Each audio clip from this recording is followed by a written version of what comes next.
Hello, friend Pat Boone here. I like to speak my mind. We all have the freedom to do that. I'm a citizen just like you are.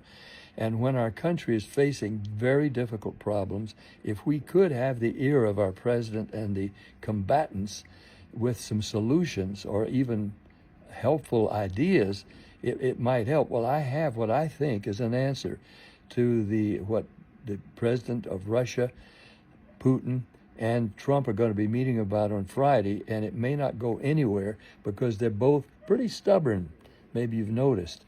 Now, Vladimir is in an awful spot because Russia attacked Ukraine because he wanted to take Ukraine back into Russia. Ukraine, being already a sovereign nation, was not going to have it, and they're not going to. In fact, I think Zelensky is not even going to be included in the meeting on Friday. So it's between these two adversaries. Now, I want to propose adversaries becoming allies. Got a couple notes here. Vladimir did a terrible thing, and it has boomeranged on him. And there is absolutely no real discernible solution to this because Ukraine is not going to just kowtow to Russia, and I don't think Trump's going to be able to give them a solution. Now, what I propose is because Russia, Putin, he is afraid that the NATO nations, if they gang up on him, could defeat him. They have all the resources, money, strength.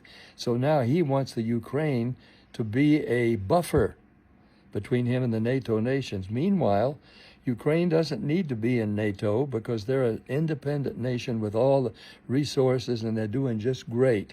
And they could afford to become an ally of Russia in this way. They make an agreement between the two. They will return to each other the territories they have gained. Yes, Ukraine gained some Russia territory too, and they could give that back. Ukraine should come back in one whole piece, and even the Crimea, and that should come back to Ukraine because Russia doesn't need it if this solution will work. Ukraine then signs an agreement, a contract with Russia that they will never become part of NATO. They don't need to.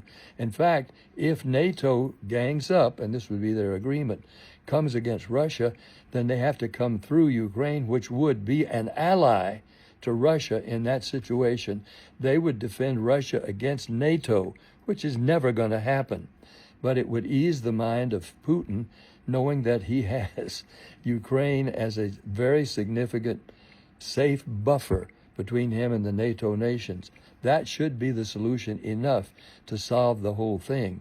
And I think even Zelensky could agree to this, but they should also give each other back the hostages that they both took. And so they can both give back what they don't need and what they shouldn't have and become, here's the underlying theme, allies. Become allies. And I think that can be the solution. Let me know what you think. I'm going to try to get it to at least one party in the Friday discussion.